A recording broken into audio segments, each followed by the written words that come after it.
Kita coba dulu bagaimana sih manajemen perubahan itu. Dikatakan manusia perlu berubah, ya, manusia perlu berubah di sini. Sesuai dengan tuntutan perubahan itu sendiri. Apa tuntutannya? Perubahan dalam perilaku. Manusia itu harus berubah dalam perilaku. Lalu perubahan dalam sistem nilai dan penilaian. Bagaimana sistem nilainya dan penilaiannya seperti apa harus dirubah.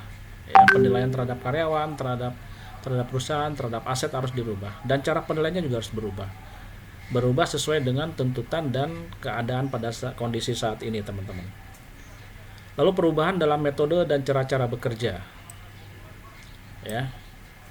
Apabila kita tidak melakukan sesuatu yang tidak berubah, maka itu akan menjadi, dikatakan, sulit untuk menjadi sempurna. Perubahan dalam peralatan yang digunakan, lalu perubahan dalam cara berpikir, perubahan dalam hal bersikap. Awalnya dari sini, teman-teman. Dikatakan manusianya dulu yang harus berubah, ya.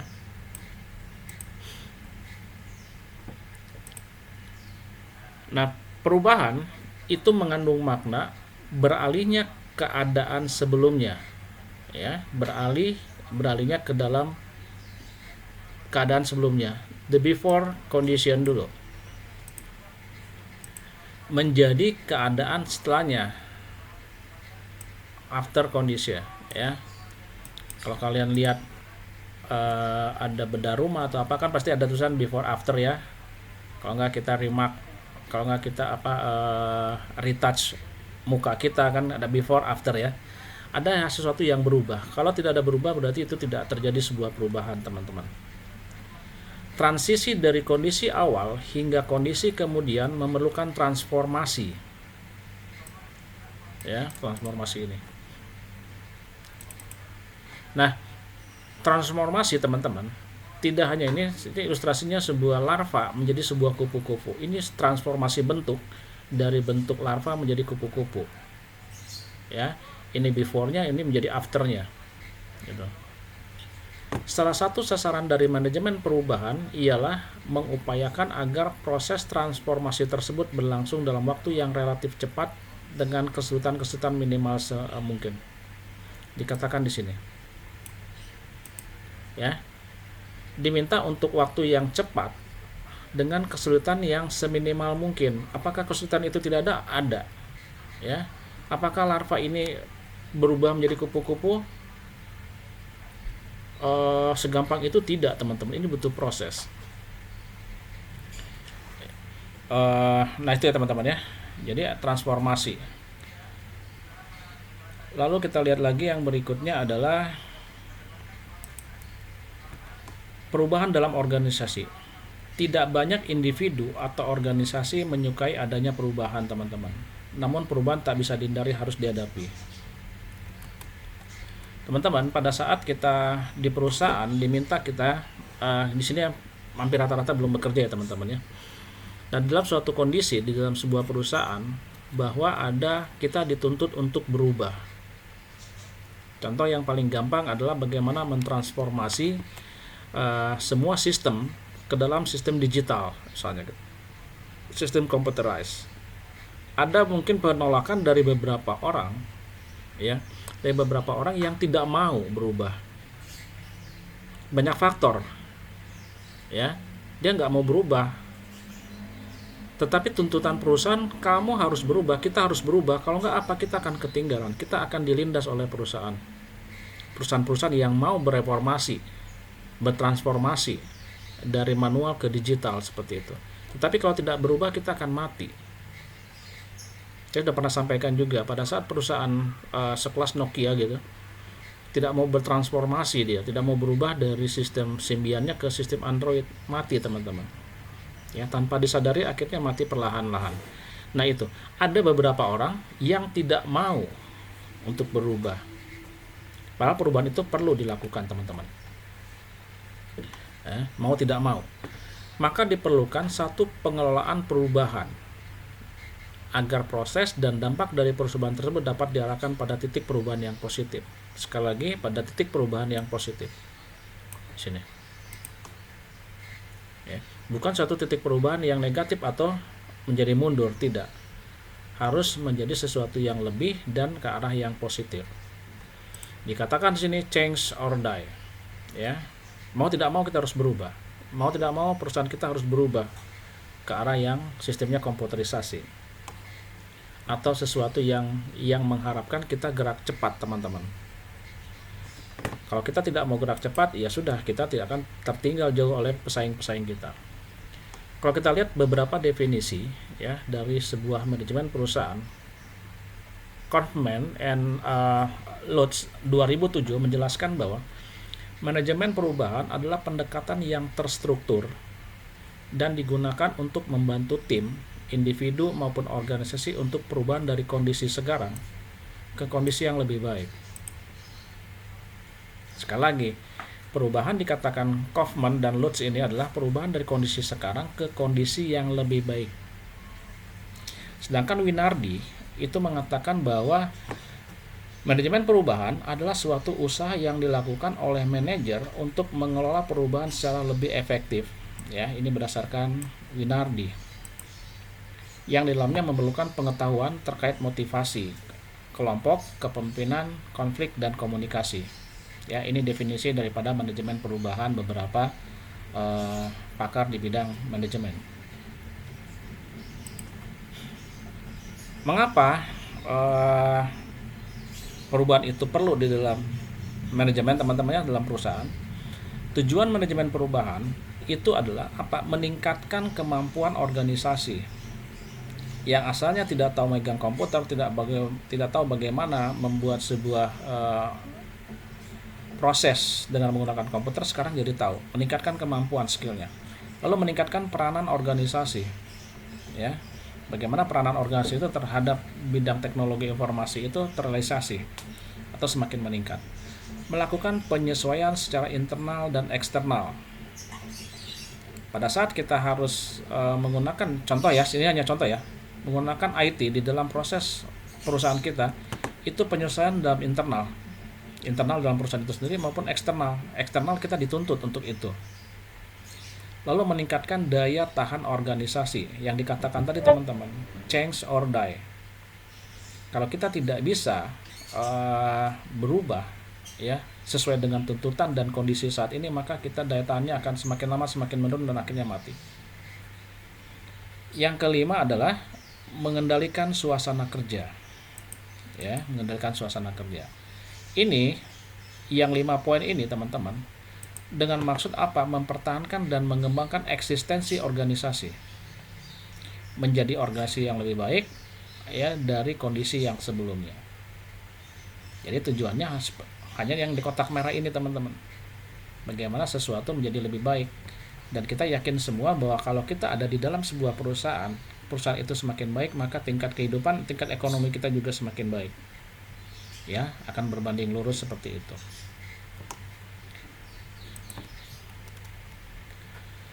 Nah, tadi saya katakan, teman-teman, pada saat ada sebuah perusahaan meminta kita sebagai karyawannya untuk berubah, maka ada perubahan-perubahan yang akan ditolak. Ya, pasti ada yang menolak itu. Sebuah kebijakan pasti ada kontra dan pro-nya, teman-teman. Ya, ada yang menguntungkan pihak dan ada yang merugikan pihak yang lain. Tetapi harus dilihat seberapa besar keuntungan itu pada saat itu dirubah. Mengapa perubahan ditolak? Karena gini, penolakan atas perubahan oleh individual nih, ya, dari satu orang, ya. Saya pernah katakan di kemarin pertemuan itu ada manajemen isu, teman-teman.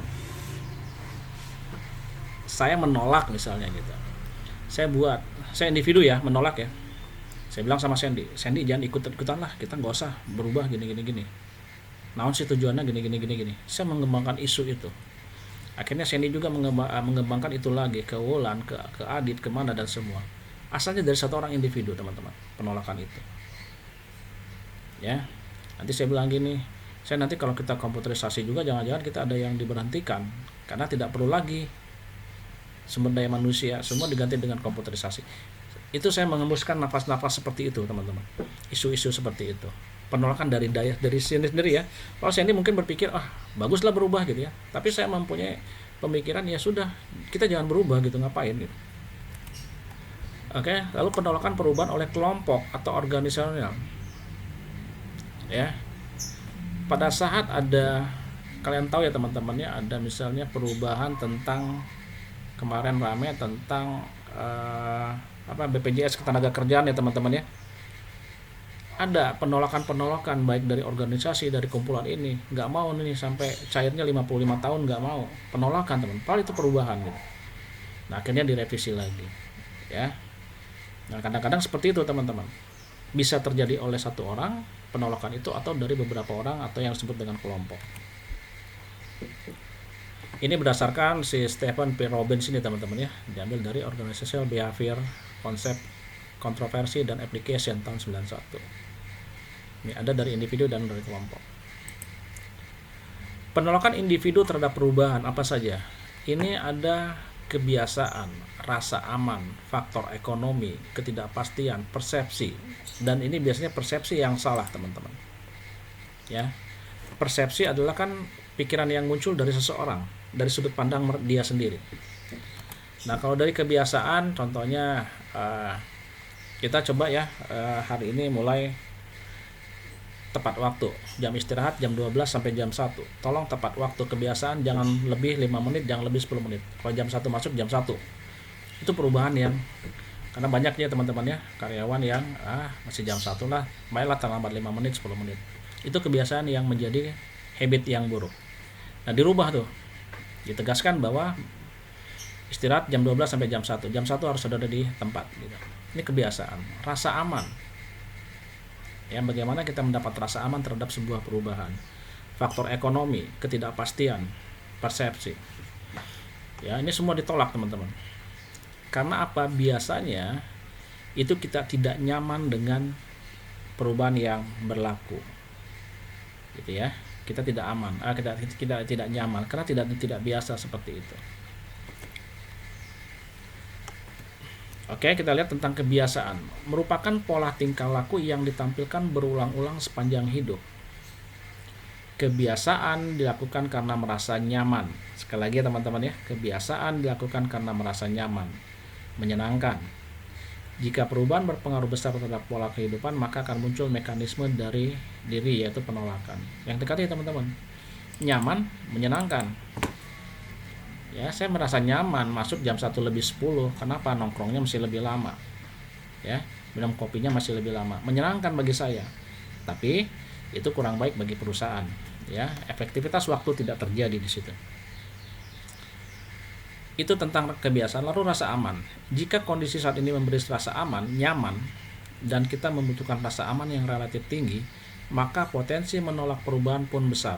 Status quo dikedepankan sebagai alasan. Ya teman-teman ya, seperti ini. Aman kita nih seperti ini, nyaman. Ya, nggak ada teguran, tidak ada misalnya peringatan gitu. Karena kita nyaman. Sekali lagi yang saya katakan di sini adalah ini biasanya ditimbulkan oleh rasa nyaman dari masing-masing individu. Oke. Lalu faktor ekonomi. Segala sesuatu yang terkait dengan pendapatan atau income. Dengan perubahan tertentu mungkin akan mengurangi pendapatan. Misal konsep 5 hari kerja akan mengurangi upah lembur. Ya nih. Padahal kalau dihitung-hitung kan 5 hari kerja kan cukup menguntungkan juga ya teman-teman ya, 5 hari kerja ya. Dimana Sabtu kita punya hari libur. Gitu. Dan kalau dikalkulasi, perusahaan juga nggak akan mau rugi teman-teman. 5 hari kerja mungkin akan dihitung. Per hari 8 jam, oke dihitung jadi berapa jam. Itu sudah ada hitung-hitungannya ya, pada saat itu akan dirubah. Lalu ketidakpastian, takut akan sesuatu yang tidak diketahui.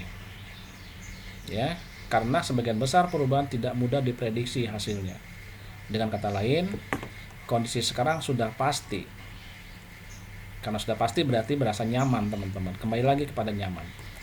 Sedangkan kondisi nanti setelah perubahan belum pasti. Kalau kita sudah pakai sistem komputerisasi, digitalisasi, apakah mungkin pendapatan kita bertambah? Apakah mungkin saya akan tetap bekerja di sini? Kan itu tidak pasti ya teman-teman ya. Maka orang akan cenderung memilih kondisi sekarang dan menolak perubahan. Saya mah cari aman aja lah, saya mah merasa aman di sini, gak usah berubah gitu. Tapi sekali lagi dikatakan change or die, ya. Pada saat perusahaan itu mati, tidak berkembang, maka kita di dalam juga perusahaan karyawan akan merasa tidak berkembang, teman-teman. Ya cukup sampai di situ saja gitu. Lalu persepsi, ya, sudut pandang dari masing-masing individual merupakan cara pandang individu terhadap dunia sekitarnya. Berdasarkan persepsi diri sendiri, dia tidak berpersepsi bagaimana sudut pandang yang besar, sudut pandang yang umum. Sudut pandangnya hanya sempit saja, berdasarkan sisi dari yang membuat persepsi saja. Karena masing-masing orang pasti akan bisa berbeda persepsinya, teman-teman. Nah, ini penolakan perusahaan, ya. Inersia struktural, nanti ada penjelasannya, teman-teman. Lalu dampak luas perubahan, inersia kelompok kerja, ancaman terhadap keahlian, ancaman kekuasaan, ancaman alokasi sumber daya. Oke, kita bahas satu-satu. Yang dimaksud dengan inersia struktural, penolakan yang terstruktur. Organisasi lengkap dengan tujuan, struktur, aturan main, uraian tugas akan menghasilkan stabilitas organisasi. Jika perubahan dilakukan, maka besar kemungkinan, dikatakannya besar kemungkinan, stabilitas organisasi akan terganggu. Betul nggak, teman-teman, kira-kira sini? Dikatakan stabilitas akan terganggu, betul nggak kira-kira? Apa yang bisa jawab? Stabilitas perusahaan bisa terganggu gitu pada saat ada inersia struktural gitu.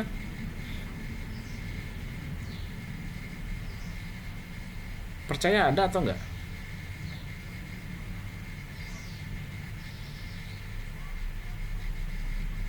Apriliani bisa jawab. Kira-kira akan terjadi enggak seperti itu?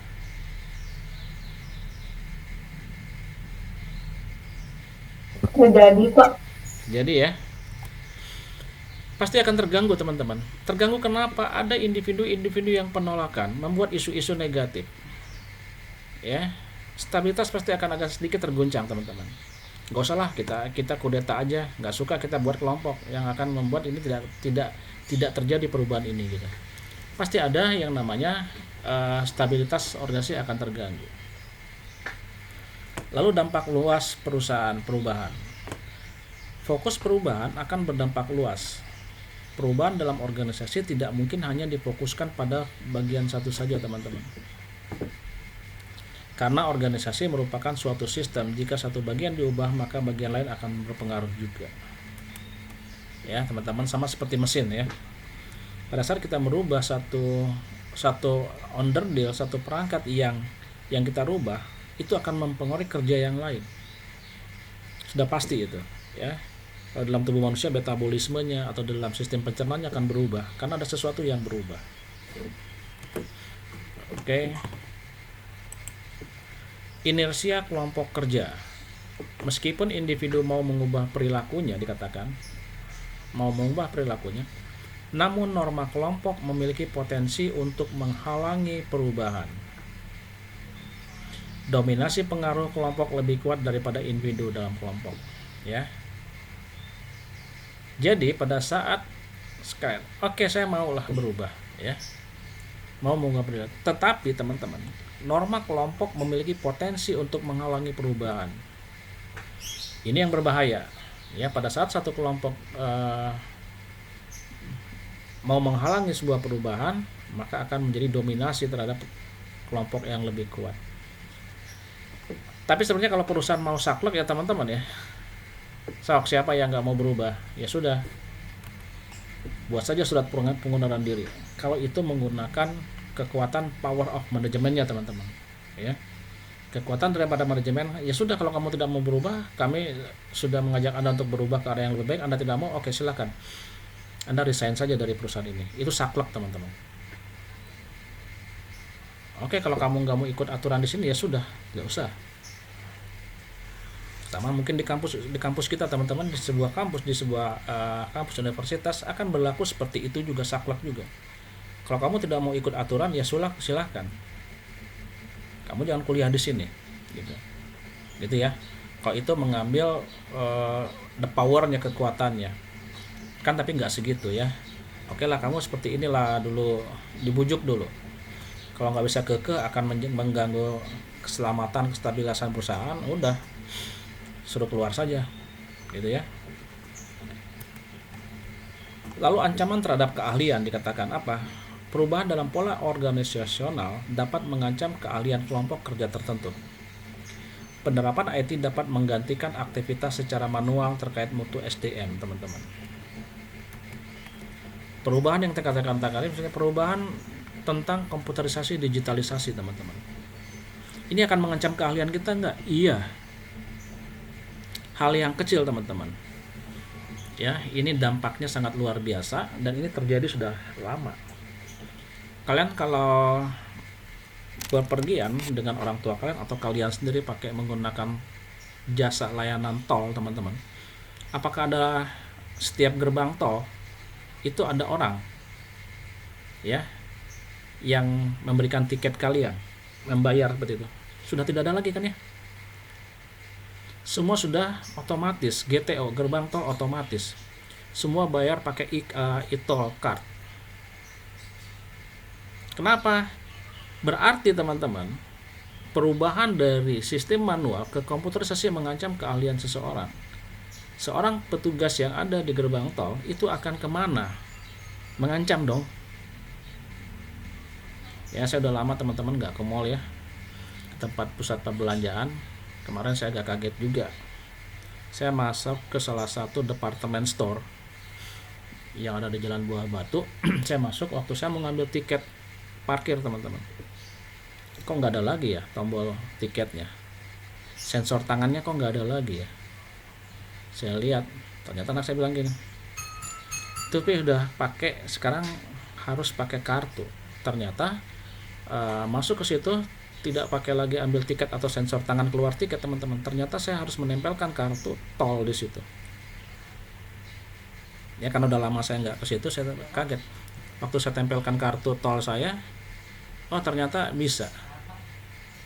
Dan pada saat saya bayar juga nggak pakai cash, pakai uang tunai, tapi saya tempelkan lagi kartu tol itu. Kan bagi beberapa orang yang bekerja di situ, teman-teman, kan mengancam keahliannya ya. Saya nanti kerja di mana kalau saya nggak kerja situ, keahlian saya cuma di situ gitu. Itu mengancam, teman-teman, keahlian. Ya, akhirnya banyak orang yang tergerus, SDM itu tergerus oleh perubahan-perubahan yang ada di bidang teknologi informasi. Kalau gitu bagaimana ya kalau kita sikapi ya, teman-teman ya?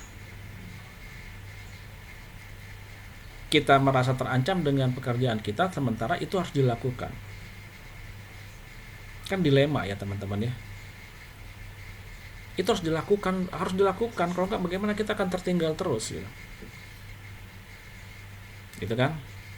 Sama halnya saya masuk ke rumah sakit Al-Islam, teman-teman.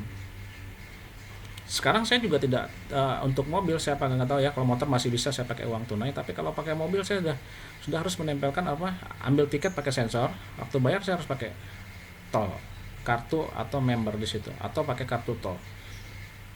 Nah, seperti itu, teman-teman, akan mengancam keahlian orang-orang yang bekerja sebelumnya di situ.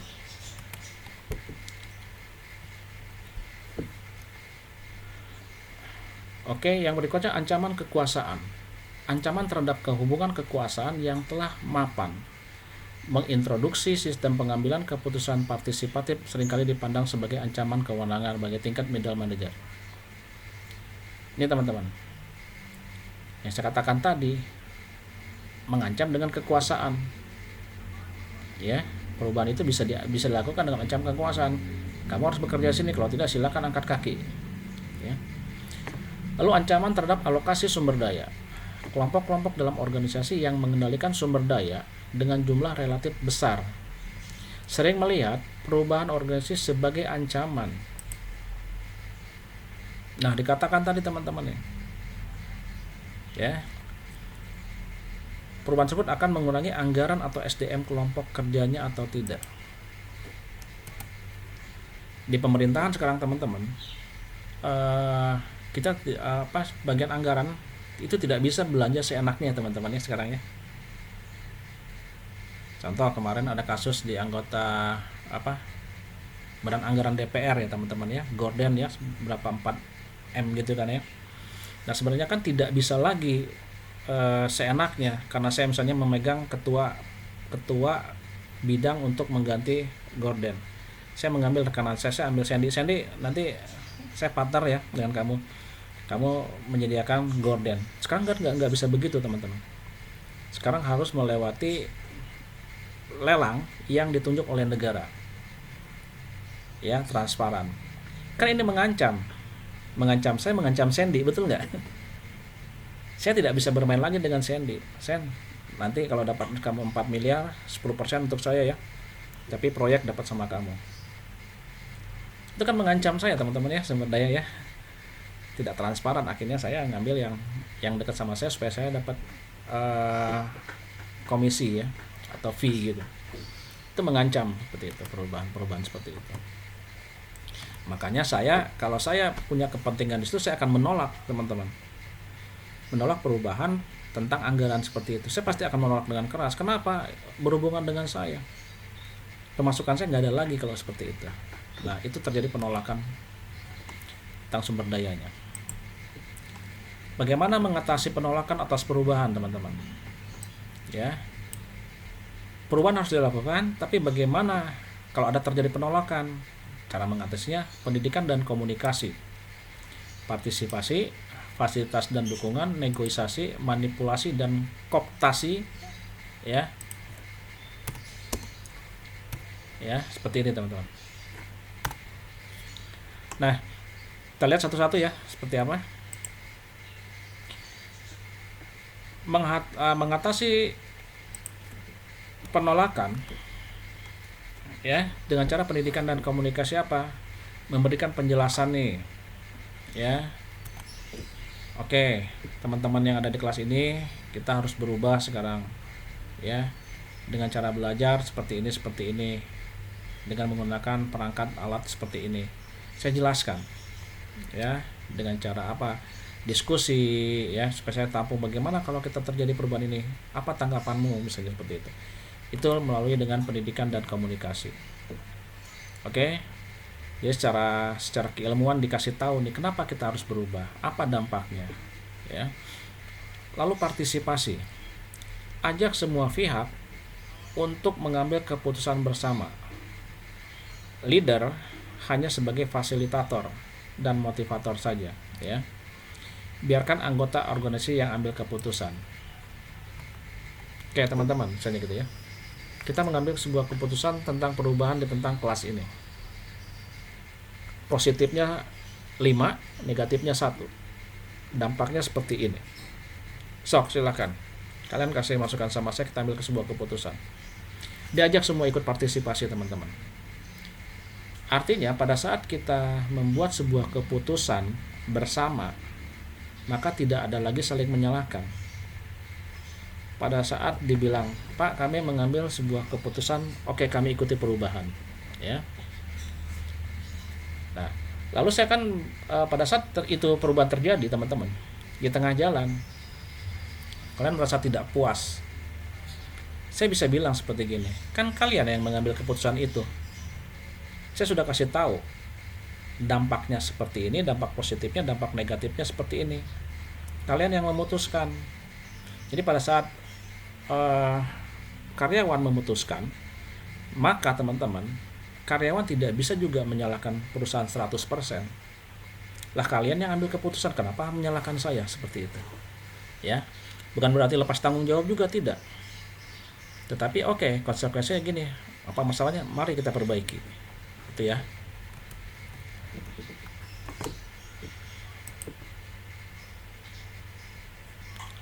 Fasilitas dan dukungan.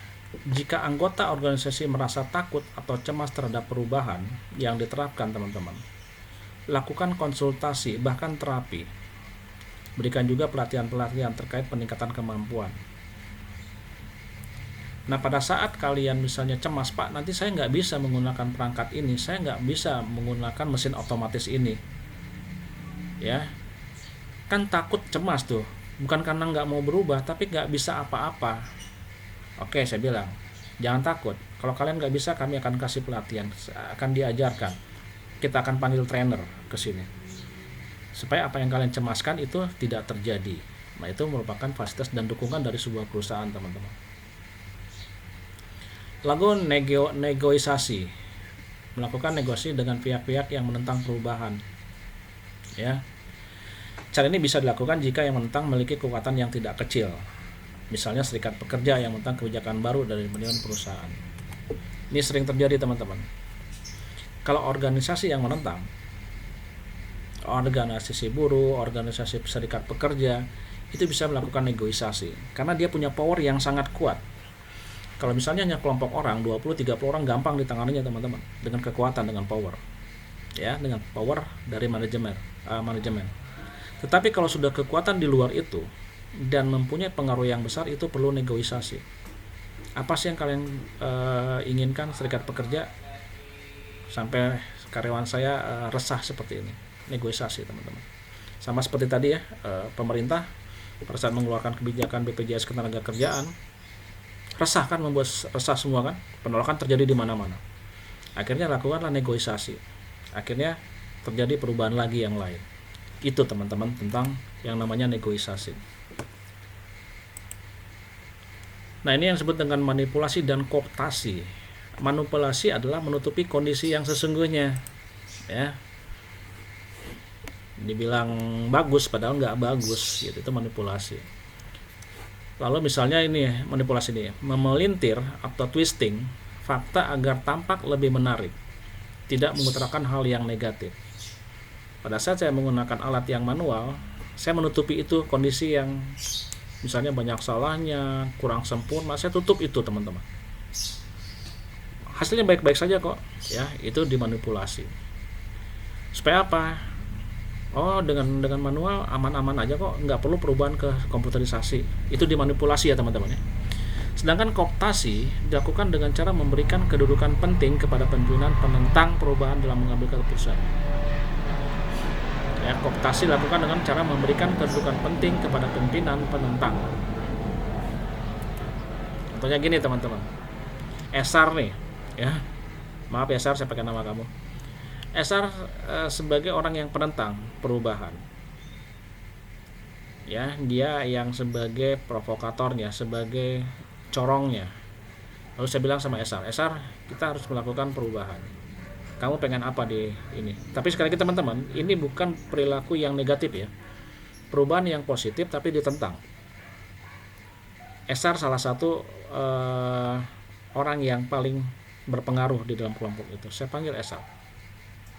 Saat nanti kamu masuk ke manajer ini, ya, saya tawarkan satu posisi yang penting. Kenapa? Supaya saya pada saat saya mengambil Esar, maka Esar bisa memberikan suaranya kepada penentang-penentang di bawahnya, kelompok-kelompok penentangnya. Atau mungkin saya pernah bilang gini, teman-teman, ya, kalau saya buat minimarket di situ mempunyai satu ancaman yang luar biasa tentang preman-preman di situ, maka saya ambil satu orang preman yang paling penting di situ, saya kasih pekerjaan di situ supaya meredam, ya. Saya ambil ujungnya, kepalanya, supaya saya bisa meredam ekornya, teman-teman. Itu, ya. Nah, itu yang disebut dengan kooptasi. Sedangkan paksaan, berikan ancaman dan jatuhkan hukuman bagi siapapun yang menentang dilakukannya perubahan organisasi.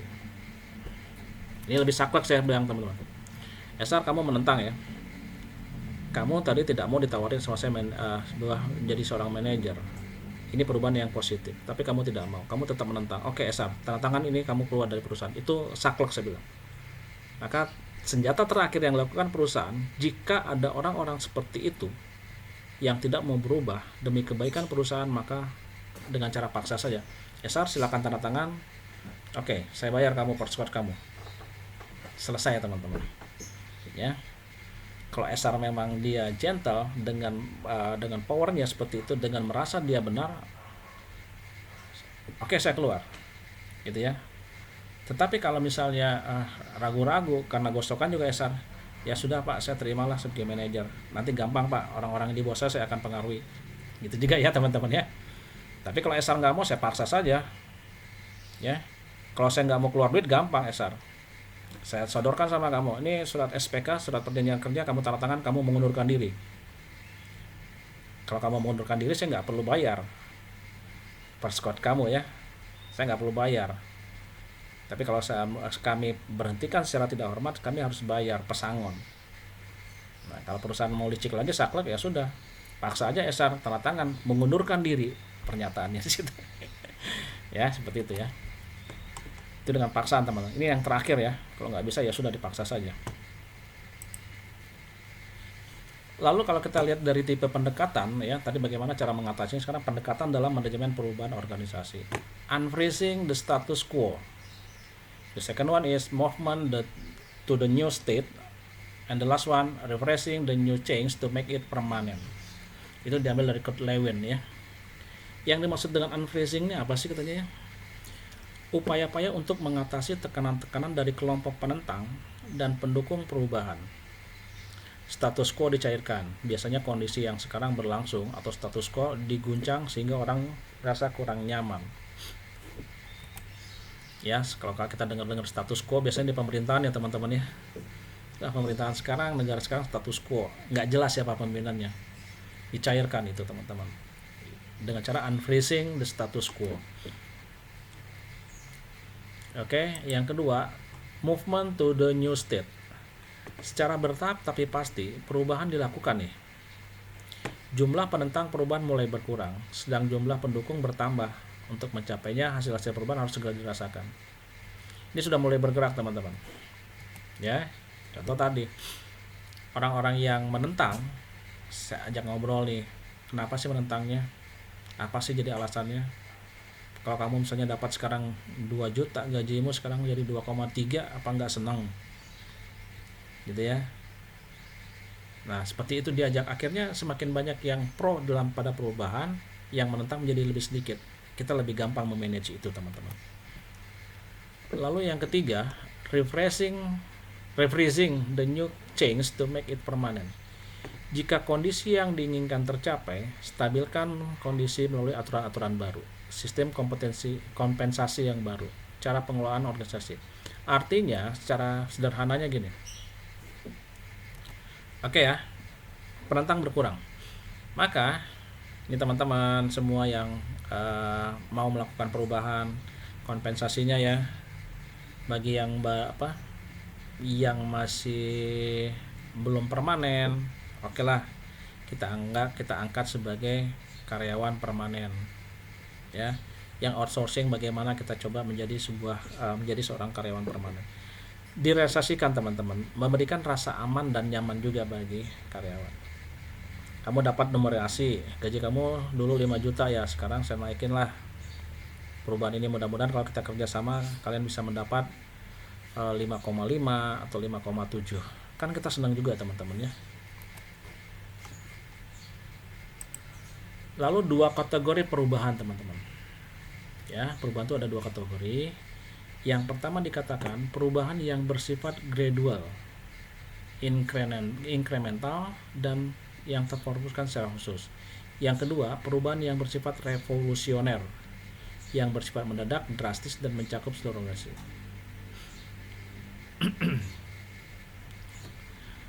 Oke, perubahan revolusioner teman-teman mencakup upaya untuk meningkatkan efektivitas bekerja suatu organisasi, sedangkan perubahan evolusioner sebentar ya.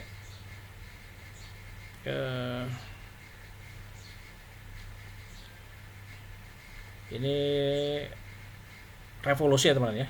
Perubahan revolusioner mencakup upaya untuk meningkatkan efektivitas bekerjanya suatu organisasi, sedangkan evolusioner berupaya mencari cara-cara baru untuk menjadi efektif. Kalau kita dengar kata revolusi ya teman-teman ya, revolusi dan evolusi, apa perbedaan secara waktu di situ teman-teman? Ada yang tahu? Revolusi dan evolusi.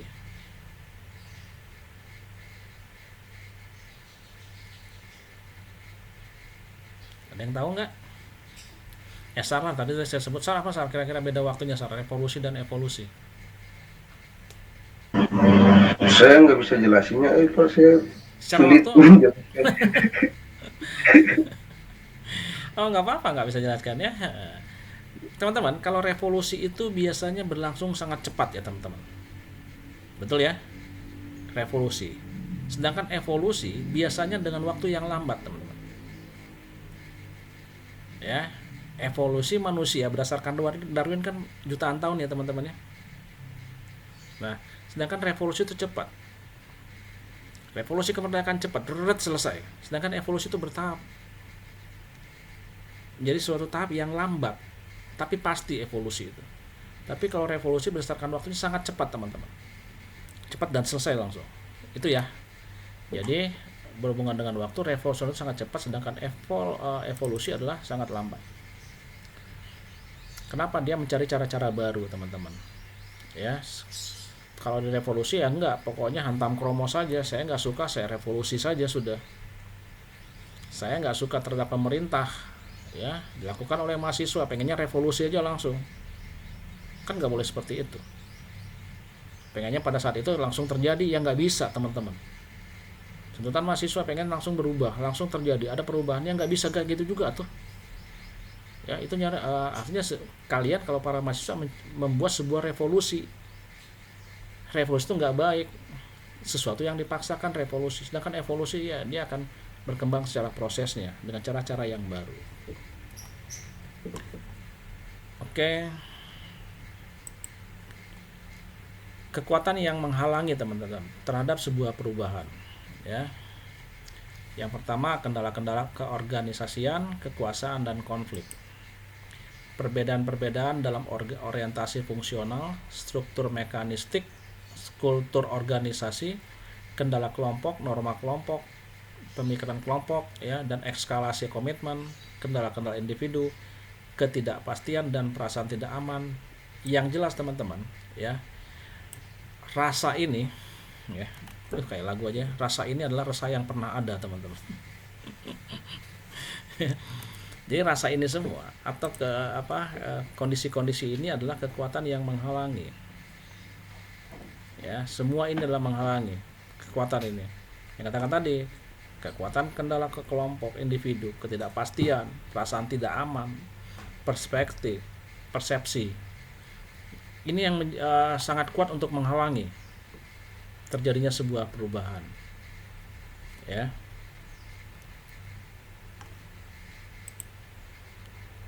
Oke, sekarang kita lihat teman-temannya sifat dari perubahan keorganisasian berdasarkan Seymour Han Osborne, ya.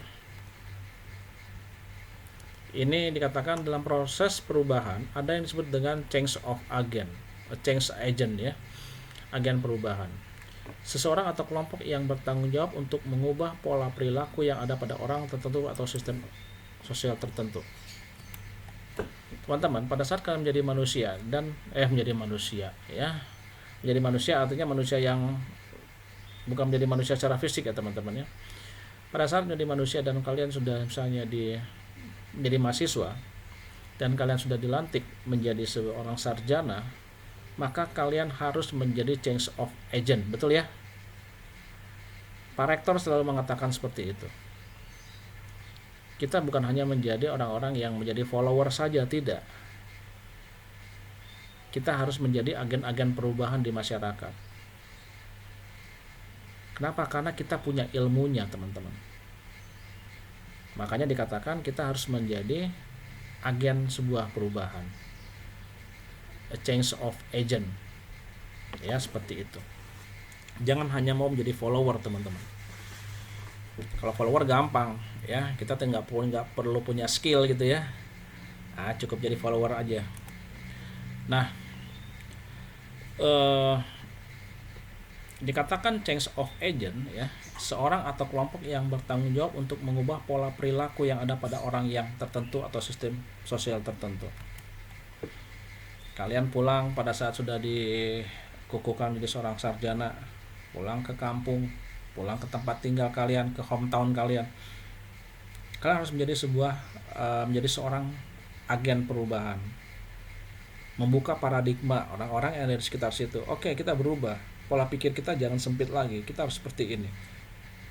Pak, gampang nggak Pak? Susah teman-teman. Ya, menjadi change of agent itu susah. ngomongnya gampang. Kan harus menjadi agen perubahan gampang teman-teman. Tapi kalau kita misalnya pada sesuatu kelompok yang tidak bisa secara baik-baik ngomongnya, yang keluar golok ya teman-teman ya. Kamu tuh ya mau ngomong di para kami semua sini, saya tahu waktu kamu bayi, kamu lahirnya saya tahu. Sekarang ngomong seperti itu susah teman-teman. Ya, tetapi kita harus berusaha menjadi change of agent. Kita harus membuka paradigma pemikiran orang itu supaya mau berubah. Ya, bagaimana misalnya contoh yang hal kecil, Pak, ini airnya susah nih, sawah ini bagaimana? Apakah perlu dialirkan pakai pompa atau bagaimana? Kita buat irigasi yang bagus. Itu kan sebuah agen perubahan. Bagaimana membuka paradigma orang? Jangan berpikir sekarang kan orang kan bukan berpikir bekerja keras teman-teman ya, tapi harus bekerja pintar. Kalau kita kerja keras teman-teman, tenaga kita habis, yang dihasilkan nggak maksimal. Tapi kalau kita kerja pintar, maka tenaga yang kita konsumsi itu sedikit tapi hasilnya maksimal. Ya, beda kerja keras dengan kerja pintar. Nah, kita harus mampu merubah paradigma orang-orang yang ada di sekitar kita dengan cara menjadi apa? Agent of change. Change of agent gitu ya. Oke, dua konsep perubahan ya dari seorang change of agent.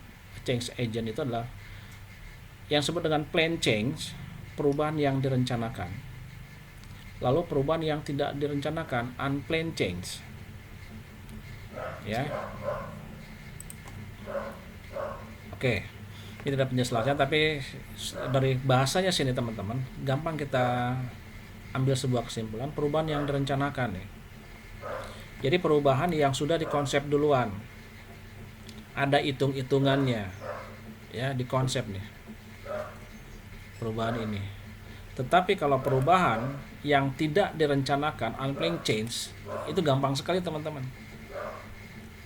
Ya, Uli ngajak Apriliani nih jalan-jalan ke Lembang, ya kan? Tiba-tiba sampai Dago, Uli bilang gini, Pril, jangan ke Lembang lah, orang Kadago, mengkol Kadago, tanpa ada rencana langsung belok ke Dago, gitu kan ya? Itu tanpa perubahan, tanpa perencanaan langsung dirubah teman-teman. Nah, baiklah kita jangan ke Lembang lah, langsung aja putar di Dago, kita ke Dago aja gitu. Nggak ada di konsepnya, nggak direncanakan, tiba-tiba muncul.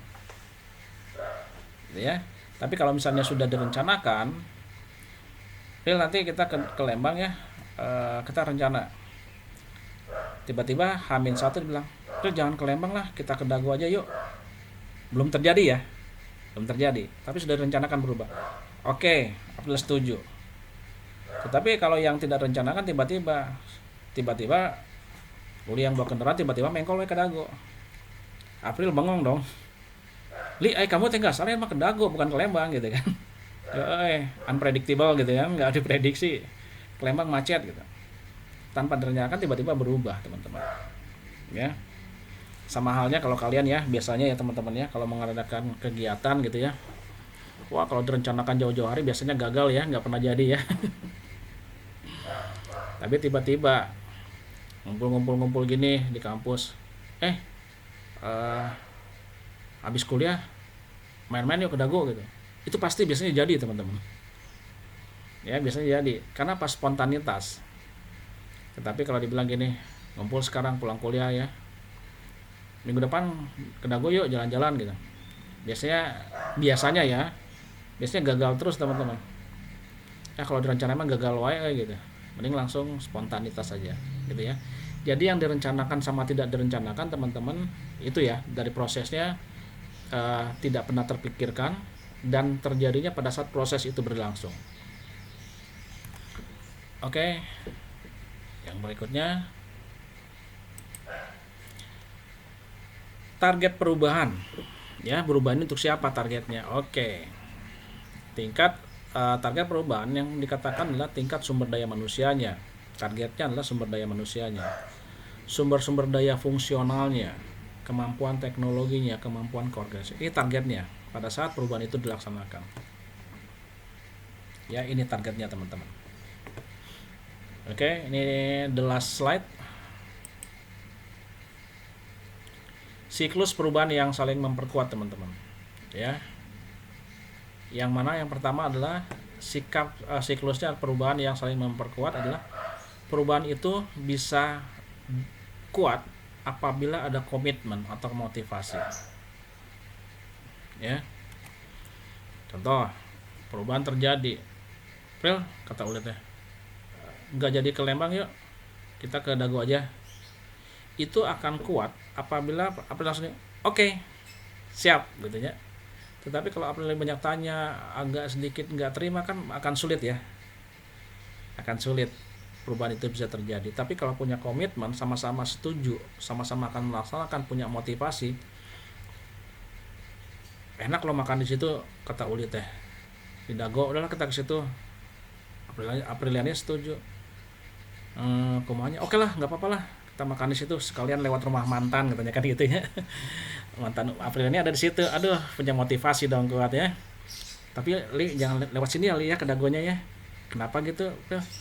Rumah mantan gue di sini, pengen lihat, siapa tuh ada di luar kan gitu. Motivasi yang kuat ya kan. Sama-sama perubahan terjadi, oke lah, nggak apa-apa. Motivasinya Uli mau makan enak, Apriliani ada motivasi yang lain, lewat rumah mantan gitu kan. Coba teman-teman ya. Nah itu akan menimbulkan, akan berhubungan timbal balik dengan koordinasi perilaku, lalu ada efektivitas teman-teman ya, ada kompetensi, keterampilan dan kemampuannya. Ini saling berhubungan timbal balik. Tetapi adalah yang paling penting adalah mempunyai komitmen dan motivasi teman-teman di sini. Ya, komitmen motivasi akan efektif apabila ada koordinasi dan kompetensi. Gitu. Kalau kalian lihat arahnya itu semua adalah berhubungan timbal balik.